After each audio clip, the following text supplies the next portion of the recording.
Seja muito bem-vindo ao podcast Cozinha da Mensagem, o podcast da comunidade da Vila. Meu nome é Marcos Botelho, vou conduzir essa turma aqui na nova série. Não é tão nova, dependendo do que a gente vai gravando tão antes, que ainda é nova, mas o pessoal já está acompanhando. Deles para nós, o espírito da carta. E nessa série a gente está trabalhando todas as cartas do Novo Testamento, ou todos, ou a grande parte, pensando na mensagem central, no espírito que está em cada uma delas. E tem sido muito legal, cada domingo, a gente abordar uma carta ali do Novo Testamento, é um assunto. O assunto não é a gente que escolhe, é a carta e a situação das igrejas que faz a gente abordar. E hoje eu tô aqui com essa equipe. Vocês voltaram, todos vocês, gente, que legal. E a gente tá aqui, eu não pensei na pergunta. Alguém tem uma ideia para uma pergunta, assim, antes de eu cumprimentar vocês? Uma pergunta legal sobre reconciliação, sobre... Pede pro chat GPT te dar uma pergunta. Reconciliação, tudo bem, Paulo? Tudo bem, mano. A palavra reconciliação traz o que na tua cabeça, na tua caminhada de vida? Profundo, hein? Olha... Me traz, cara. Traz a ideia de um constrangimento enorme, assim, de você ter que procurar alguém para se reconciliar. Reconciliação é curioso. Para mim tem dois aspectos. Um é esse, assim, de a dificuldade que existe, por exemplo, para se pedir perdão. Então, reconciliação é uma coisa que custa. Me vem essa ideia. Custa para quem, né, custa para quem propõe isso, ou para quem tem que pedir reconciliação. Por outro lado, me vem a ideia, aí mais teologicamente falando, a ideia de alívio, né, no sentido, né, do que Jesus faz por nós. Então tem esses dois pesos, assim, algo custoso. Tava dormindo já nessa sua fala. Não, olha só, sabe por que eu tenho que falar mais nessa parte? Porque eu só falo nessa parte. Já Sério, parou pra pensar? Mano? Eu tava só brincando. Depois eu fico falar. quietinho. Eu só tava brincando, só pra ser mais animado nesse começo. Não, mas é isso pra mim. Agora você tem dois pesos. Tem um uma que é segunda pesado pergunta. E tem outro que é ufa. Agora uma segunda pergunta. Você é daquele cara que tem mais dificuldade pra perdoar ou pra pedir perdão? Essa é a pergunta. Eu acho que pra pedir perdão. Sério? Não lembro de ter pedido perdão pra mim nunca. Também você não erra comigo, né? É por isso, é porque eu tenho dificuldade. Tudo bem, Pet? E aí, tudo bom? Beleza? Você é um cara que tem mais dificuldade de pedir perdão ou de perdoar? E você... Eu tenho uma segunda pergunta pra você ainda. Primeiro, fala primeiro. Eu acho que perdoar.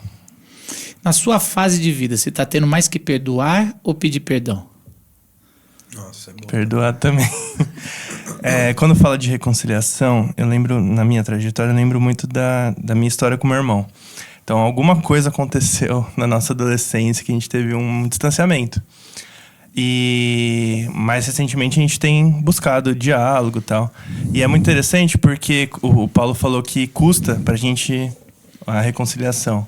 Mas acho que custa muito mais a não reconciliação, né? Então, tem algumas coisas na minha vida que só eu e meu irmão vivenciamos. Então, o fato de eu não ter esse amigo, essa proximidade dele, me tirou algumas coisas para poder compartilhar com ele, né? E agora que a gente está num momento de retomada e buscar uma conciliação, assim, acho que eu vejo isso. Quanto nos tira a não reconciliação, né? Quanto rouba de nós. Verdade. Uma vez eu tava... Acho que em 2003 eu tava com o James... A gente tava com o James Houston. Doutor James Houston. Hoje ele tá com 100 e poucos anos. 102. E o doutor James... perguntaram pra ele nesse encontro que a gente tava em Mariópolis. Qual é o custo... eu não lembro agora assim. O que acontece... É bom que você trouxe uma história que você não lembra. Eu lembro da resposta dele, mas não lembro da pergunta. Que era sobre o preço... Começa pela resposta, a gente tem que descobrir qual foi a pergunta. O preço do discipulado. Era o preço do discipulado, né? Que tem um livro chamado Preço do Discipulado. Ele falava que irritava ele. Porque o livro deveria chamar O Preço do Não Discipulado. E aí eu falei, cara, isso é bom. E é isso que você está falando. Reconciliação é custoso e ninguém nega. Agora, qual que é o custo de não se reconciliar, né, cara? É muito pesado. Também que a gente tá... Tudo bem, Ju? Tudo bem, Marcos. Vem cá, você tem mais dificuldade de perdoar ou de pedir perdão? Eu acho que te perdoar. Pedir perdão não é... Não é uma dificuldade? Não.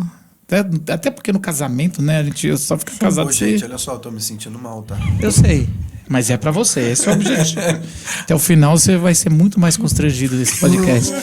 Os humilhados serão exaltados. Amém, Calma. Vitor, obrigado. Era essa a palavra que eu E esperava. você tem nessa sua fase de vida atual tendo mais que perdoar ou que pedir perdão? Eu acho que pedir perdão mais. Eu acho que é uma fase mais de consciência de algumas coisas. Então, acho que pedir perdão mais. Mas reconciliação também é um tema que pra mim é muito especial, porque foi... Antes de casar, a gente teve um amigo que é pastor que acompanhou a gente quando a gente era noivo. E o texto que a gente conversou muito durante o nosso noivado e que ele pregou no nosso casamento foi esse texto de 2 Coríntios sobre reconciliação. Então, o tema... E esse amigo é o amigo que, por exemplo, se eu e o Heitor estamos numa fase que... alguma dificuldade, onde a gente não consegue entrar no problema de verdade, não consegue conversar, não consegue reconciliar, é pra ele que a gente liga e fala, a gente não consegue conversar, a gente pode ir na sua casa, pra você mediar uma conversa nossa. Então, esse é um tema muito especial pra mim, porque eu acho que a gente já foi casando sabendo que isso era uma questão que devia se dar importância desde o começo, assim. Então, acho que essa questão do perdão, da reconciliação, de pedir perdão, de perdoar, é uma coisa muito forte, dificílima. Porque assim, é isso. Você perdoar alguém que pisou no seu pé é uma coisa, né? Mas quando você vai trabalhar a reconciliação na vida na vida mesmo, que envolve dores mais profundas, aí o negócio pega. Ju, pô, achei muito legal essa ideia de você ter uma pessoa para quem você pode ligar. E mediar a conversa, já aconteceu. Pra mediar uma conversa que não rola, né? Poxa, cara, como isso é importante ter, Sim. né, essa figura na vida. Isso é uma coisa que antes o Pet e a Fê também foram um outro casal que acompanhou a gente, e eu acho que uma coisa que fez diferença pra mim foi já conversando com outros casais que falavam isso, do tipo, cara, como é difícil, não deixem isso passar no começo do casamento de vocês, porque Legal. depois fica mais difícil. Então isso, agradeço muito ao Pet por fazer esse papel pra mim também. Legal. Obrigada, amigo. E aí, Fontes, Fala, querido. tudo bem? Beleza? Você tem mais dificuldade de pedir perdão ou perdoar? Você me conhece, o que você acha? Eu queria ouvir de você. Então você já sabe. Você já acabou de dizer o que é, mano. Eu só queria ouvir. Pedir perdão, mas de muito longe. Perdoar é muito fácil. O Fontana tem o coração mole pra Então. perdoar. Mas ele assumiu o erro, já mexe Então, um pouco cara, mais as entranhas. Pra mim também. Tá vendo? Por isso que ele Nossa, falou que você ia ser perdoar, redimido aqui. Nossa, cara, perdoar é uma moleza. Pedir perdão é uma tortura.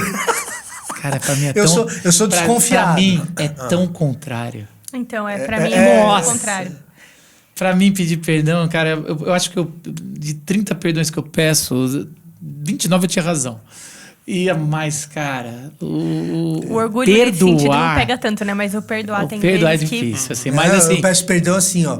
Ó, desculpa aí se eu falei alguma coisa. Nossa, esse é o pedir perdão. Vai pro vagabundo. Desculpa qualquer Esse sou coisa. eu. Desculpa Eu acho que qualquer pra mim, pro coisa. Fontana, é difícil pedir perdão porque a gente quase não erra, então a gente não tá acostumado. É. Não, Certeza, muito né, difícil. Não, gente? E é uma frustração Acredito. tão grande quando a gente percebe que a gente... que a Você gente fala, errou, eu nem a gente- acredito. A gente descobre que a gente não é perfeito. Você fala, caraca!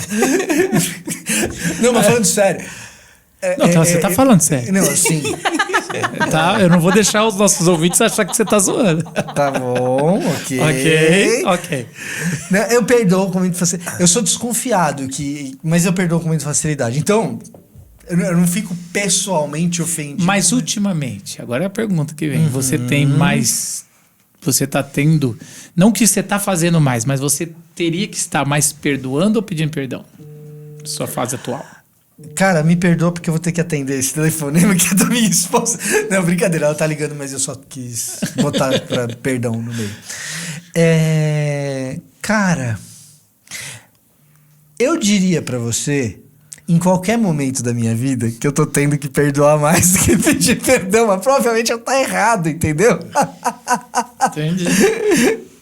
Então, e essa não é diferente. Bem, Se quiser atender, pode atender ela aí, tá tranquilo. Não. Eu vou mandar só não atende mensagem aqui. pra ela. Eu atenderia. Mas, gente, pelo jeito, pela essa introdução, a gente vai é um tema mais 2 Coríntios é um tema mais que vai ali na raiz aqui, né? Eu acho que é importante, antes da gente ler o texto, que é muito legal, a gente já falou um pouco disso da primeira carta aos Coríntios, e a segunda não foge muito disso. Só que a segunda tem uma característica um pouco diferente. A segunda carta aos Coríntios, ela vem de uma rachadura que deu entre Paulo e a igreja.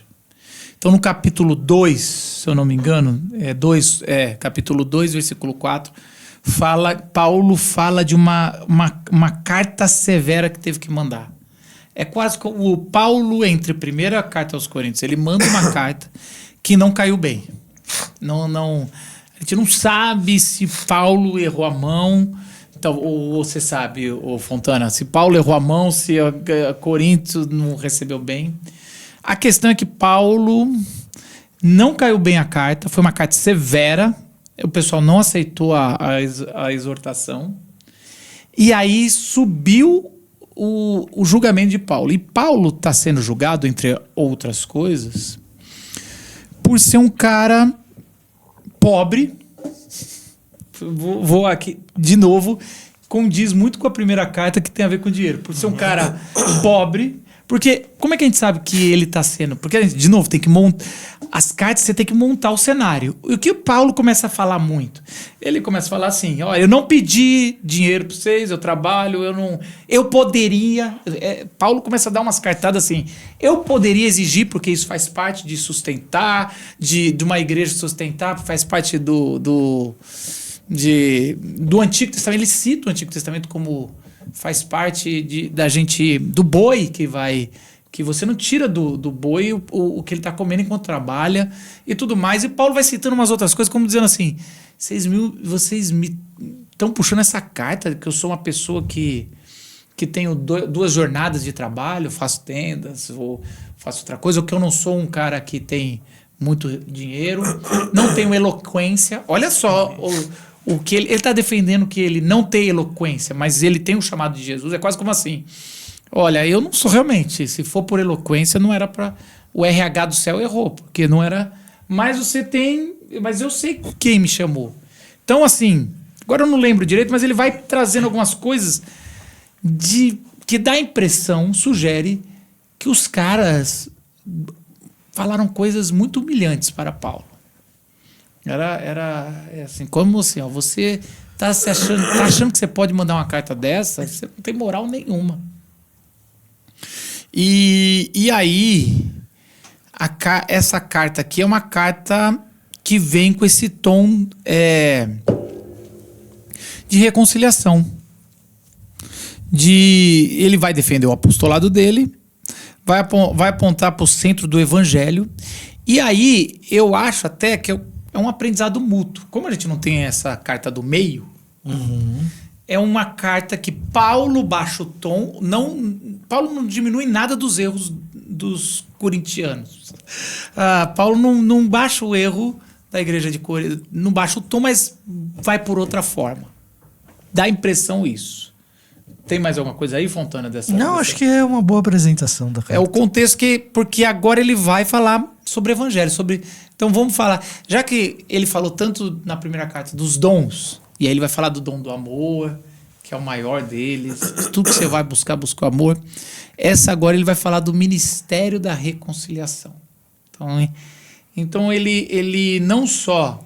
Então é uma carta de falar, cara, vocês sabem que e vocês sabem que eu sou o pastor de vocês, eu sou quem plantou isso aqui, plantou a igreja, vocês sabem que no fundo do fundo eu sou chamado por Cristo, que eu falo, eu não precisaria estar defendendo o meu apostolado, mas eu sou o pastor da igreja, mesmo à distância. O que eu tenho financeiramente é algo que não deveria estar contando aqui, mesmo para vocês que são abastados, Mas aí ele fala assim, cara, no fundo a gente tem que entender qual que é o ministério da reconciliação. E aí a gente vai para o capítulo 5 e versículo 11 a 21. tá? E aí a gente vamos dar uma lida e entender um pouquinho sobre a argumentação de Paulo. Assim, conhecendo o temor ao Senhor, procuramos persuadir outros. Deus sabe que somos sinceros e espero que vocês também o saibam. Estamos mais uma vez nos recomendando a vocês? Nada disso. Estamos apenas lhes dando motivos para que se orgulhem de nós, a fim de que possam responder àqueles que se orgulham nas aparências e não no coração. Se parecemos loucos, é para dar glória a Deus, e se mantemos o juízo, é para o bem de vocês. De qualquer forma, o amor de Cristo nos impulsiona, porque cremos que Ele morreu por todos. Também cremos que todos morreram. Ele morreu por todos, para que os que recebem sua nova vida não vivam mais para si mesmos, mas para Cristo, que morreu e ressuscitou por eles. Portanto, não avaliamos mais ninguém do ponto de vista humano. Em outros tempos, pensávamos em Cristo apenas do ponto de vista humano, mas agora o conhecemos de modo bem diferente. Logo, todo aquele que está em Cristo se tornou nova criação. A velha vida acabou e uma nova vida teve início. E tudo isso vem de Deus, aquele que nos trouxe de volta para si, por meio de Cristo, e nos encarregou de reconciliar outros com Ele.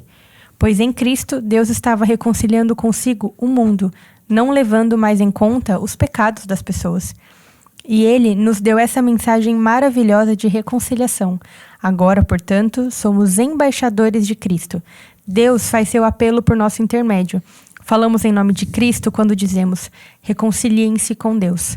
Pois Deus fez de Cristo, aquele que nunca pecou, a oferta por nosso pecado, para que por meio dele fôssemos declarados justos diante de Deus. Que legal. De novo, Paulo, cara, realmente, Paulo sempre fala dessa declaração de sermos declarados justos, né? E ele várias vezes ele trabalha de outras formas, né? Às vezes ele está falando sobre fé, como a gente viu em Gálatas. Agora ele está falando, não, declarar justo, ele está falando de reconciliação, do ministério de reconciliação, o que Cristo está fazendo como a reconciliação. E aí eu acho que esse tema, tanto que é importante aqui, a gente conversando um pouquinmo sobre reconciliação, sobre o que traz para nós, sobre o custo, né? Vamos voltar um pouco do que a gente estava falando, esse custo, sobre o custo de andarmos juntos. Existe um custo por andarmos juntos. Ainda mais na diversidade que a gente vê que é a igreja de Corinto e que Paulo vai defender tanto. Então quem lembra da mensagem que a gente fez em 1 Coríntios é sobre o corpo, né? Sobre a mão, o pé, o olho. Cada um tem o seu papel e tem que ter essa diversidade. Só que tem um custo. Enquanto você tem um custo, vamos falar, um custo superficial de ser uma igreja de diversidade. Então você tem gostos. Eu gosto de um louvor mais animado. Eu nem gosto de música, que para mim não deveria nem ter música. Eu gosto de uma apresentação, uma coisa mais refinada. Você tem uma pregação, como diria lá em Goiânia, com mais vérvia, mais eloquência, né? Que é o que mais acusam Paulo de não ter. um pouco mais alto, aquele cara que tem uma pregação mais presbiteriana, mais assim, mais fria. E aí qualquer ministério você pode ter sempre 2 ou 3 formas de ver que não está nada de errado. E aí você fala, não, nós queremos uma igreja diversa. E com temas um pouco mais profundos do que esses que a gente citando, tipo qual, que seria interessante, sobre o custo da diversidade, ou o custo de caminharmos juntos, né? De sermos reconciliados, estarmos juntos. Vocês podem trazer um pouco para nós, que talvez a igreja está vivendo e a gente vive... Do nosso tempo de hoje? Cara, eu, estando em São Paulo especificamente, acho que não é só a igreja, cara. Eu acho que talvez esse seja um dos grandes desafios do paulistano médio. Você é um clichê, mas você está numa cidade muito cheia de gente solitária. E gente solitária, em parte, porque faz um cálculo. Você fala em custo, em parte, gente solitária porque faz um cálculo. Um cálculo em que o risco do envolvimento ou das dores de um envolvimento não compensa o esforço de estar junto, ou de se fazer presente, ou de iniciar um relacionamento que seja algo mais profundo do que o vamos marcar, ou o bora tomar um café, que nunca acontece, ou o oi no elevador, em que todo mundo é vizinho e todo mundo divide as contas do condomínio, e então todo mundo é solidário no dia de vencimento da conta do condomínio, mas é solidário praticamente só nisso, porque você não sabe o nome das outras pessoas que estão naquele prédio. Então, quando você fala do custo de andar junto, do custo da conciliação ou da reconciliação, do custo de aprofundar qualquer tipo de relacionamento, na megalópole, eu acho que isso é pandêmico. Sim. Na megalópole, isso se espalha por todos os lados. Eu lembro quando eu trabalhava na Universal Music. Uma vez a Fafá de Belém chegou e... Brincadeira, Tem as brincadeira. piadas nossas que Ele não só- consegue mais Dessa falar vez eu isso ia sem a falar- gente atrapalhar. Dessa vez eu ia falar da Taylor Swift. Só quem acompanha sabe as piadas. Eu lembro que eu trabalhava lá e era um departamento de negócios, né? Parte de comercial, vendas, novos negócios. As pessoas saíam para um happy hour, mas ninguém sabia nada de ninguém para além do que era o próprio trabalho e o jogo de futebol e o que aconteceu no episódio anterior de Avenida Brasil. Você não sabe se o cara tá comprando um apartamento na planta, você não sabe se ele brigou com os pais, você não sabe... E o único degrau um pouco mais profundo de relacionamento é o que aquela pessoa tinha com o namorado ou namorada com quem tinha ido morar junto. E no momento em que havia ruptura, porque esses relacionamentos às vezes, ou muitas vezes, passam por rupturas, por términos, a cicatriz da separação, ou a ferida da separação não cicatrizada, se tornava uma barreira ainda a mais para que a pessoa se lançasse em novos relacionamentos. E isso vale também para as amizades. Opa, eu me tornei mais amigo de alguém, eu me dispus, eu me abri, e olha o que eu recebi. Eu recebi uma trauletada. Então o que o cara passa a fazer? Às vezes inconscientemente. Cálculo. E um cálculo de risco, que envolve precisamente o custo. Cara, o custo é de eu me machucar mais uma vez. É de eu ser traído de novo. O custo de eu não ser compreendido. De mais uma vez, eu expor as minhas fragilidades e não ser compreendido. De mais uma vez, eu estender uma mão e encontrar do outro lado ingratidão. Então, o ambiente de relacionamento da megalópole se tornam ambientes que estão ali para outros fins e acabam se tornando uma espécie de Tilenol para tirador de uma doença muito grave e que servem para a gente cultivar algum tipo de contato humano que reste, que ainda tenha. Então a academia ela existe para quê? Para você estar em forma. É para isso que a academia existe. A função da academia é você estar em forma. Para alguns, entrar no shape e ficar bonito. Para outros se machucar todo. Para outros se machucar Né, todo, né? Sim.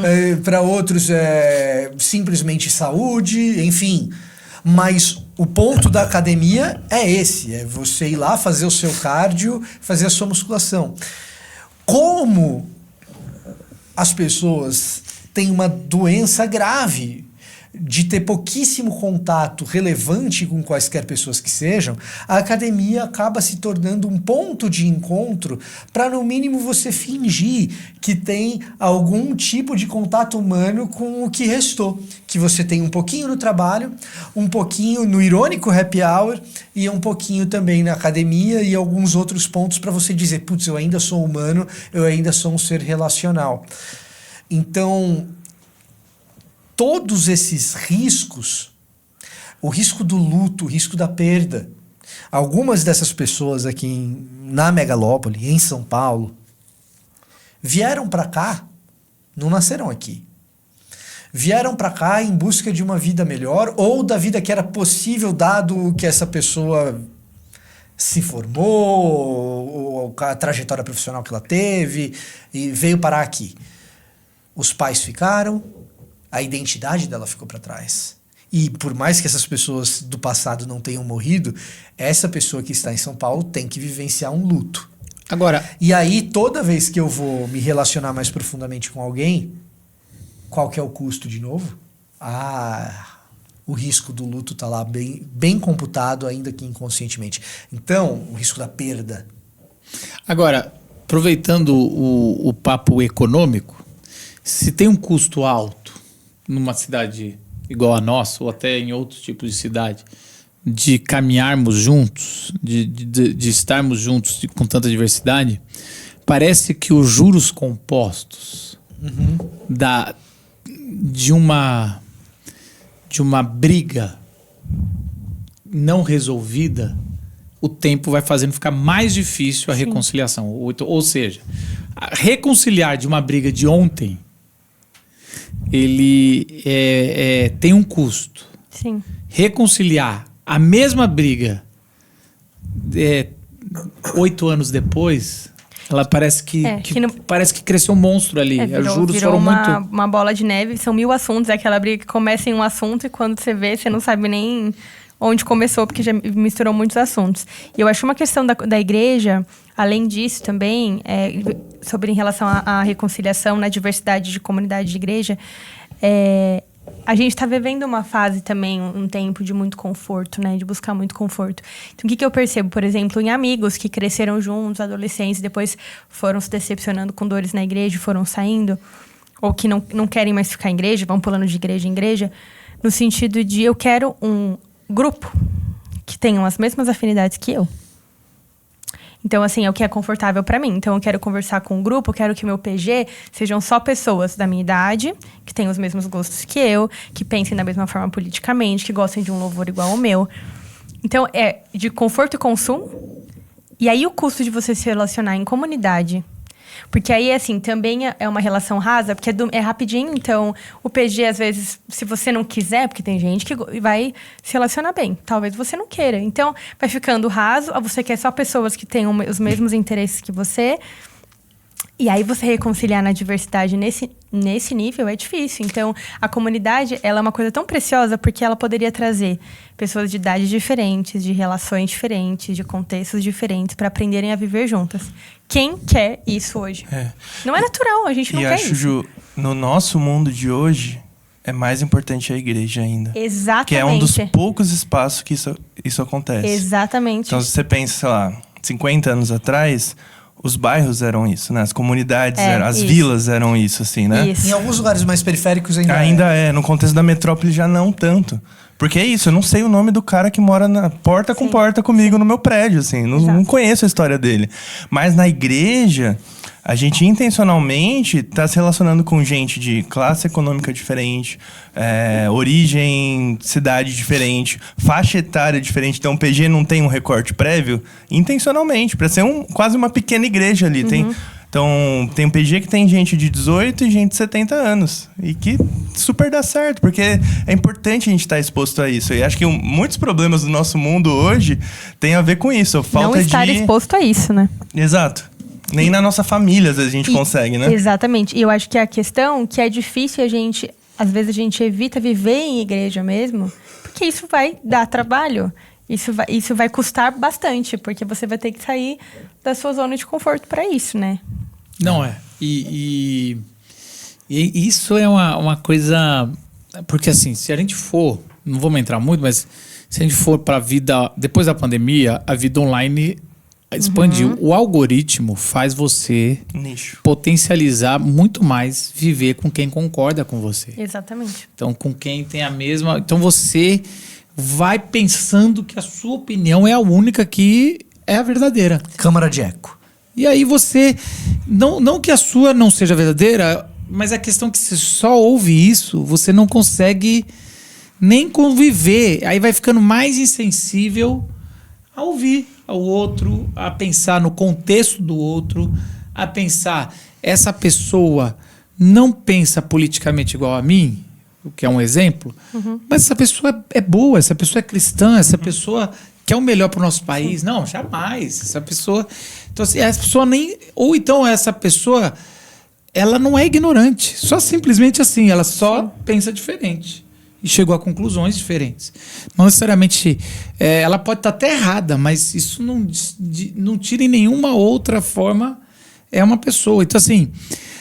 eu acho que os algoritmos no mundo numa proposta de reconciliação, Não ajuda. ela não ajuda. Então, assim, fica imaginando Paulo nos nossos dias, como essa carta é desafiadora para os nossos dias, porque é para você, assim, o ego do Paulo é quase assim. Paulo poderia ter falado: eu não preciso de vocês. Ou vocês estão doidos. Paulo podia ter feito muitas outras. Essa carta poderia ser uma dobrar a aposta. E Paulo, ele vem com: tá bom, vamos tentar de outra forma, já que o erro de vocês não é muito vergonhoso. É quase como assim: o Paulo não batendo nessa carta, ele tá batendo mais forte do que a primeira carta. Porque quando você entende o quão humilhado ele foi, porque você só entende lendo as entrelinhas da carta. Quando você entende, ele tá fazendo isso, caramba, que coração, cara, que cara fantástico, que entendeu o evangelho. Porque Paulo, ele começa, qual que é a principal argumentação dele? Paulo, ele vai tratar a reconciliação não como apenas um perdão, como uma extensão da conversão. Sim. E isso é incrível. Paulo, ele vai falar assim: não, eu acho que a gente tem que se reconciliar, não é porque vocês pediram perdão e eu sou o líder, eu tenho que perdoar porque eu sou pastor. Não é por isso. É porque esse perdão não começou aqui na nossa divergência desse relacionamento entre igreja ou com essa carta que eu mandei. Esse perdão começou no caminho de Damasco. Esse perdão começou na reconciliação que eu recebi sem eu pedir. Sem eu sequer saber que estava errado. Ou seja, é Paulo falando assim: eu não acho que... eu não vou perdoar vocês porque eu sou um cara bonzinho. Não, eu estou só simplesmente deixando fluir algo que eu estou ainda recebendo e está me transformando. Eu vou perdoar vocês porque eu sou mau, mas eu fui perdoado. Isso! Né? Eu vou perdoar vocês porque eu sei o que é ser vocês. Eu sou até pior que vocês. Tem essa dimensão negativa do argumento. Negativa no seguinte sentido: todo mundo é ruim. Então, se nós somos tudo ruim, estamos todo mundo no mesmo marco. Existe essa... porque é aquele negócio, dimensão... pedir juízo de Deus. Olha, eles são pecadores, eu quero juízo, fogo do céu. Opa, amigão. Opa. Cuidado com o que você pede, você pode conseguir, sobre você também. Então, tem essa dimensão negativa da coisa. Mas tem também a dimensão positiva da coisa. Vocês perceberam que vocês são justos agora? Isso não Em outras palavras, vocês perceberam que, sendo quem vocês são, aconteceu um milagre do futuro invadir o presente, e você estar aqui nesse mundo, mas você ser cidadão daquele outro lá. A natureza daquele outro lá está reconciliado. Se a maior das inimizades, que era a nossa com Deus, já foi resolvida, cara, a natureza de estar em Cristo é estar reconciliado um com o outro. Essa é a dimensão positiva da coisa, de um olhar escatológico. Isso eu acho que é uma das coisas pouco apreciadas nos ambientes mais calvinistas ou arminianos clássicos, quando se fala sobre Paulo. Por quê? Porque toda vez que fala de justo ou justificado ou justificação, logo o debate entre calvinista e arminiano vira um debate sobre salvação. Nem sempre esse é o principal intuito de Paulo. Aqui não é. Aqui ele não está falando de justificação por uma questão meramente de salvação do indivíduo. E a gente entende Ele- muito os reformados fazerem isso, porque essa era a questão da época deles. Então Sim. eles interpretaram bem alguns textos e os outros eles forçaram para isso. E a ênfase que eles estão dando ali naquele momento, porque aquilo é um assunto urgente. Nesse caso, de 2 aos Coríntios, entra a questão da justificação, porque na perspectiva messiânica de Paulo, no momento em que Jesus encarna, se ele é o Messias de fato, uma nova era começou. Um novo pedaço de tempo escatológico se iniciou. O que é surpreendente é que a gente ainda não esteja na Nova Jerusalém. Então tem um ainda não. Então a gente tem que colocar sempre em perspectiva, quando entra essa linguagem da justificação, do justo, da justiça, do ser considerado justo, do ser imputado para a justiça, toda essa linguagem, a gente tem que levar em consideração que, peraí, tem um monte de coisa para ser consertada no futuro, que ainda não foi, é só você olhar pela janela, tem um monte de problema no mundo ainda, e a gente sabe que Jesus é o rei desse mundo, então em algum momento isso será consertado escatologicamente. Agora, justo você já é. E como é que o justo age? E como é que o justo age? Esse pedaço já começou. Então aquela coisa da tensão escatológica, do já e ainda não, o que do reino já é e o que ainda não está consumado, aquela coisa toda, permeia esse tipo de texto. Povoa esse tipo de texto. Que está dizendo, cara, peraí. Quem articula desse jeito é o Ziel Machado. O Ziel deve ter ouvido isso de alguém, eu acho. Não tenho certeza que ele foi o cara que elaborou isso. Talvez ele tenha ouvido do Stott, mas ele fala o seguinte: novo céu e nova terra no futuro, Nova Jerusalém no futuro, novos corpos no futuro, nova criatura você já é. Nova criatura que é agora. E isso exige compromisso, né? Porque aí eu acho que isso é uma coisa muito forte desse texto, sempre me pega muito, é usar a palavra embaixador. Do tipo, se você for pensar culturalmente, quando você pensa no Ele embaixador... não usa em outro lugar essa palavra. Não, eu falo assim, quando você escuta embaixador, tipo... embaixador de algum lugar, embaixador de uma ONG, embaixador... Você presume uma pessoa que tem um compromisso com aquilo... muito grande, assim, é um compromisso de coração, de ação, é um compromisso do ser completo, do ser integral. Então, quando ele fala, somos embaixadores de Cristo, Deus faz seu apelo por nosso intermédio. Falamos em nome de Cristo quando dizemos reconciliem-se com Deus. O lance É da muito embaixada tem até a questão jurídica, né? Quando você tem uma embaixada, as leis... Segura essa aí, Paulo. Habla, Aprende Pet. esse negócio que agora Não, o Pet vai... e aí Não, o Fontana... Isso aqui eu já sabia. Deixa eu tirar minha carteirinha da OAB aqui, então. O Fontana até me corrige se não tiver nada a ver a questão do... Se ele ousar corrigir do você grego na natural. ok, do grego pode. Então, quando fala embaixador, você leva o reino onde você tá, assim, sabe? É mais forte ainda, né? Do que ser embaixador de uma marca e tal. Eu não sei o quanto que isso é anacrônico. Não, exato. Por isso que eu falei, me corrige, porque no grego não deve ter essa... Eu não sei o quanto que isso é anacrônico, porque você está introduzindo um conceito de diplomacia moderna aqui, né? Agora, existe uma relação tópica na escatologia paulina. O que isso quer dizer? É a ideia que você trouxe. Que quando Paulo... Ou seja, ele tá te corrigindo, mas tá falando que você tem razão. Pedi pra ele me corrigir antes, Tá então... bom, tá certo. Não, mas eu só tô querendo pontuar pros nossos ouvintes se eles não entenderam quem é o briguento aqui da Quando a gente fala em escatologia paulina, ou do Novo Testamento como um todo, mas principalmente em Paulo, o que acontece? Geralmente a ideia escatológica que se tem no ambiente cristão, de maneira geral, popular, tá? Que as pessoas imaginam, né? Você tem ou o medo de um fim do mundo, ou um sonho com um paraíso. Quando eu morrer, eu vou pro céu, né? Isso, por aí. Então você tem essas duas coisas, às vezes essas duas coisas juntas. E essa ideia de céu geralmente é uma ideia utópica, é uma ideia de não lugar. De lugar perfeito que não existe, mas vai existir porque Deus fez. Algo do gênero.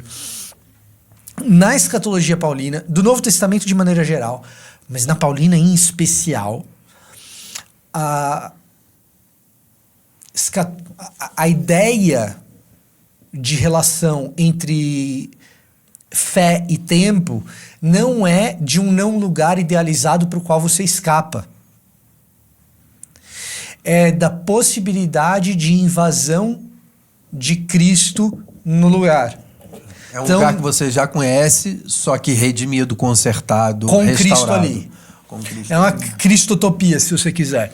Então, em vez de uma utopia com a qual você sonha, mas ela é impossível, a ideia do não lugar, é Cristo invadindo aquele lugar específico.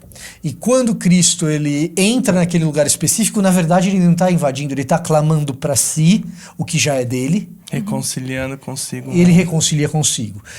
Isso é uma ideia mais presente em Efésios e Colossenses do que em 2 Coríntios, mas permeia a teologia paulina de maneira geral. Ou melhor, isso é explícito em Colossenses. Quando Colossenses 1 ali, a partir do 18, do 17, do 18, né, pelo sangue todas as coisas foram reconciliadas com ele no céu e na terra. Inclusive vocês. Inclusive o ser humano. Né? Então, a ideia de que Cristo está tomando posse desses lugares, ou em Efésios, né, a ideia de fazer convergir em Cristo todas as coisas, que Deus, segundo o beneplácito da sua vontade, está fazendo convergir em Cristo todas as coisas. Essa ideia de fazer convergir, né, é anakefalaio. Kéfalos, cabeça, né? Então, anakefalaio é trazer para debaixo da cabeça de Cristo aquilo que não estava. A figura que Paulo está trazendo, e aí, voltando ao episódio passado, Paulo e as suas analogias, às vezes ele tem umas analogias extraordinárias, muito curtinhas, essa é uma delas. A ideia é como se o pecado tivesse estilhaçado a criação, como se alguém tivesse arremessado uma bola de vidro contra o chão e você tivesse cacos espalhados pelo chão inteiro. E pela boa vontade do plano de Deus, pelo beneplácito da sua vontade, ele estivesse rejuntando cada um desses cacos debaixo da autoridade ou debaixo da cabeça, fazendo a criação convergir de volta debaixo do verdadeiro rei. Então você tem essa dimensão tópica de lugar, de onde o rei pisa, ele põe o pé e passa a ser dele, na medida em que Cristo reconcilia consigo as coisas. Você sabe que no meu livro Mosaico Bíblico eu falo uma coisa sobre interpretação bíblica que eu falo que é o zoom in e o zoom out, tá? Acho que no começo de 2000 eu só assisti futebol na Globo. E eu lembro que ali eu comecei a assistir futebol europeu. E uma das coisas diferentes entre assistir Globo a vida toda, que era o único canal que transmitia praticamente o Campeonato Brasileiro, e assistir, é porque a câmera, o zoom da câmera. Mais alta, né?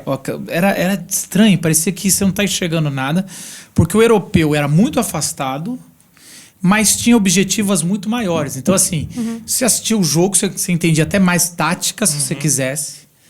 E quando ia dava um zoom no rosto. Ele não tinha talvez não tinha tanta essa tecnologia aqui no Brasil, porque você via assim, eu não lembro, não era Cristiano Ronaldo naquela época, era Ronaldo, fenômeno. Era principalmente futebol espanhol e italiano. Isso. E era um zoom in muito forte. Então eu uso essa ilustração, porque é uma outra experiência, é o mesmo jogo, é o mesmo esporte, mas é um outro jeito de olhar, desde tática, desde entender o jogo. Então eu falo muito isso, que se você quiser entender narrativas, as histórias bíblicas, ele é muito importante você ter... A gente interpreta muito as narrativas. Jacó brigou com Esaú, né? Você tem ali a enganação, você está fazendo um zoom in. Mas você precisa fazer, às vezes, o zoom out do drama das escrituras para entender o que aquela história colabora na construção do mosaico da história da salvação. E aí, quando você volta de novo no zoom in, é um exercício de ir e voltar. Quando você volta, aquela história tem muito mais riqueza. Você nunca mais enxerga aquela história ou aquele jogo. Você volta com uma objetiva. E aquela objetiva vai trazer os elementos da Bíblia toda, vai trazer. Por que eu tô falando, Marcos, por que você voltou a falar disso? Paulo está fazendo isso sobre reconciliação. Paulo poderia falar sobre reconciliação apenas a partir da história dele, como a gente já falou. Mas Paulo vai dizer o seguinte, Paulo vai fazer um zoom out e vai dizer, peraí, a cruz não tem a ver comigo e com você apenas. A cruz tem a ver com a reconciliação da criação. Aí ele volta para trazer aquele todo, cara, não é sobre mim, sobre você. E aí isso acontece algumas coisas quando a gente entende isso, que a reconciliação, o ministério da reconciliação que Paulo fala, não tem a ver comigo e com você, é até muito maior. Então você entende a dimensão de tudo que está sendo jogado aqui, sabe? Não diminui muito o seu problema, porque é importante você voltar para o dia de hoje. Você não pode ficar lá só, não, esquece isso, olha só como é. Não, isso aqui é importante, o que você fez, o perdão, o pedido de perdão, a reconciliação é importante, mas ela vem com uma outra forma, sobre um Cristo que está reconciliando todas as coisas, a criação, mas se importa com essa nossa briga aqui, essa nossa desunião, essa discriminação, esse caminho que nós fizemos. E aí, aquele conceito que eu falei também, a reconciliação ao longo do tempo custa muito caro. Como a reconciliação que Cristo está fazendo vem de Adão, ela é tão cara que é cara de cruz. Ela vem já no peso do Filho de Deus para resolver. Para isso não ser descartado, porque quando eu era adolescente era isso. Era muito mais fácil para Deus descartar a criação, estralar o dedo e começar de novo. Né? Que essa é a tese do Matrix. Quando ele chega lá, já é no filme 2, se eu não me engano, mas quando ele chega no arquiteto, ele fala, você acha que você é o primeiro? E aí ele mostra quantas vezes já teve o reboot da Matriz. Na verdade, você fala, Marcos, como é que você sabe que não teve reboot da Matriz? Quantas vezes não zerou um Adão e teve outros e o nosso é o Adão? A gente não sabe, né? Mas para Jesus estar morrendo por essa criação, não teve reboot. Sim. Aqui, isso é o inexplicável. Essa reconciliação é o grande amor. É o poder aqui de tudo. Então, o ministério da reconciliação é estar com Deus na criação. E se envolver com isso é caro. Porque se você coloca essa comparação de Cristo reconciliando a criação e você fazer parte disso... Então, por intermédio dele, agora a gente faz parte disso. Aí custa caro para todo mundo, né? Foi isso aí, cara, que eu sinalizei no começo, sem saber. Mas a questão de... A reconciliação, ela tem essas duas coisas. É um custo que me dói hoje buscar a reconciliação ou ser agente da reconciliação. Por quê? Porque eu estou num mundo onde eu busco por... reconciliação podendo levar um não na cara. É um risco. Né? E Deus, de certa forma, se colocou nesse lugar. E aí também te dá o alívio de Tem saber que também não tá. Por outro lado, ufa! Exatamente. O que seria de mim se ele não desse o passo de buscar a reconciliação? Paulo, eu diria para você que tem uma pequena diferença, mas que faz toda a diferença.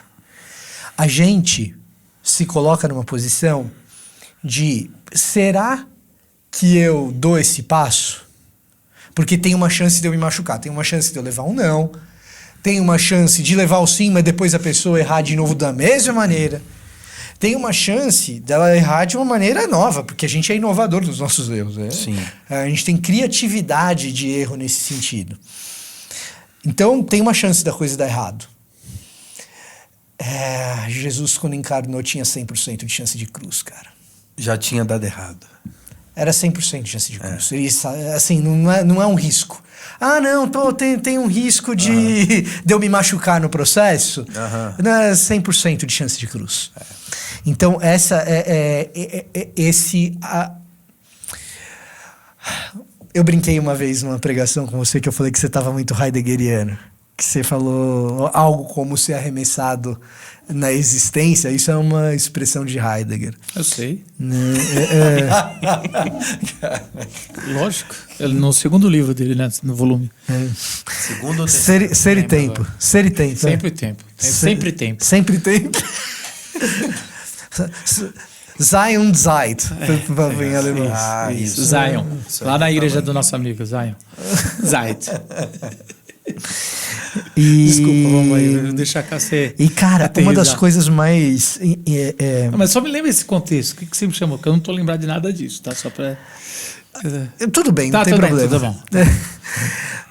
E, cara, se os existencialistas estão certos e a gente é arremessado contra a nossa vontade, contra a existência, e a gente, pum, simplesmente apareceu aqui e existiu,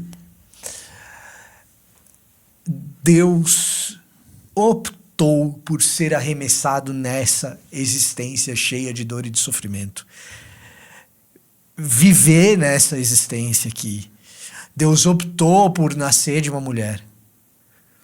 Deus optou por usar fralda. Por ser totalmente dependente. Por ser totalmente dependente. Aprender a mamar. Você que é fisioterapeuta, cara, você imagina, o próprio Deus está tendo que aprender a pegar bico de seio da mãe para poder sobreviver. Não, e todas as outras coisas que são tão difíceis, né? Do tipo, se submeter até a autoridade de pais e crescer e... Enfim. E aí ser arremessado contra o próprio madeiro. Então, essa é uma pequena diferença, mas que faz muita diferença. A gente calcula risco de ser machucado no caminho da reconciliação. Então, cara... Em Deus não era risco, era certeza. Mas aí, num certo sentido, né? Talvez a gente fale pouco sobre isso, porque isso não nos interessa muito, mas é falar... espere que você vai sofrer. Sim. Necessariamente. Sim. Né? E normalmente a gente prega assim... eu sou um agente do reino, né? Evocando valores de poder e estou sobre os outros. Sim. Quando na verdade você vai levar não também. Sim. Você vai... Isso vai te doer, porque doeu naquele que você segue. E que tal a gente começar a tentar operar a tal reconciliação a partir da própria dor? Sim. Que é o que Deus está fazendo. Sim. Sim. Então, é uma coisa que a gente aprendeu muito com o Dave Gibbons quando ele veio pra cá. O Paulo não tava nesse dia. Não tava, com certeza. Mas muito do que a gente faz na comunidade da Vila, de trabalhar com as nossas fragilidades e vulnerabilidades, eu lembro do Gibbons na Glocal falando sobre isso. Que as pessoas encontram sintonia com as nossas vulnerabilidades e não com as nossas habilidades. Isso. E reconciliação parte do princípio de que algo foi quebrado e de que uma dor existe. Então, assim, não tem como falar sobre esse tema sem incluir o fato de que não só o maior sofrimento não é o nosso, ufa, do tipo... Jesus já foi com a certeza do sofrimento, da rejeição e fez esse papel por nós que não conseguiríamos, mas que a vida aqui, sendo embaixador de Cristo nesse mundo, trabalhando com a reconciliação, vai pressupor dor, quebras constantes, mas com uma esperança de que Deus fez todas as coisas novas, né? Citando Ziel de novo aí, não sei se ele copiou de alguém, mas ele fala que o nosso ministério nasce... Deixa ele receber o mérito de alguma coisa. Sei, eu não tenho a fonte. Todo mundo copiou de alguma coisa. O nosso ministério nasce das nossas dores, das nossas fraquezas, e não das nossas virtudes, né? E acho que isso passa para todo cristão, assim, né? Caminhada com Jesus implica isso. Caminhada na comunidade... Você vai ter dores, vai lidar com choques, com fraquezas, com gente que te testa a paciência. Mas é para isso que a gente é chamado. Eu só queria fazer mais uma coisa assim, mais uma aplicação final, que é o seguinte: essa carta ela é escrita para a igreja. Eu acredito que a gente tem uma aplicação pessoal importante, mas essa aplicação ela é eclesiástica, ela é comunitária. Então eu acho que a gente é chamado para essa dor, mas essa dor missional. Sim. É missões. Sim. E aí a gente fala assim, a gente quer ser uma igreja missional. Eu não tenho outra igreja. Não tem outra Não opção. outra. Pensando no Ministério da Reconciliação, a gente vai ao encontro do outro porque a gente está em missões. A igreja é missionária. A igreja é missionária, a nossa vida tem que ser missional. Nosso Deus é um Deus em missão. Nosso culto é um culto com visão missional. E é isso, a gente não tem outra opção. A gente não pode se fechar numa igreja local e ficar lendo textos bíblicos comunitários apenas individuais. A gente não pode só ficar falando sobre a nossa denominação, nem só sobre a nossa igreja local, nem só sobre o cristianismo. A gente está em missões. E o Ministério da Reconciliação é um ministério de Cristo reconciliando toda a criação.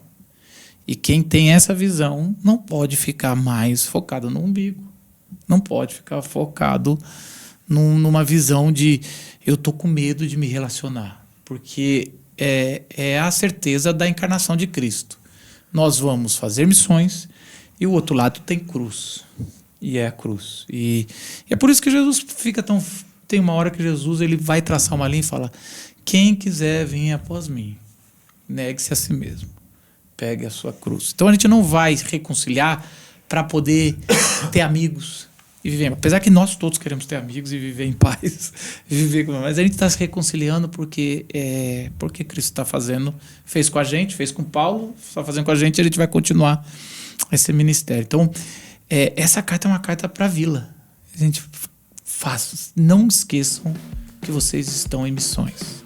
E pense em seu culto, pense em PG, pense em as crianças, pense o ensino, pense a música, pense a pastoreio como missões, porque não há outro chamado a não ser esse da reconciliação. Que Deus abençoe você, que você possa estar em missão aí na tua vida, com o teu ministério, com a tua família. E não deixa de curtir o podcast, de dar estrelinha se estiver no Spotify, de colocar suas dúvidas aqui no link que a gente tem na descrição. E a gente se vê segunda que vem. Tchau!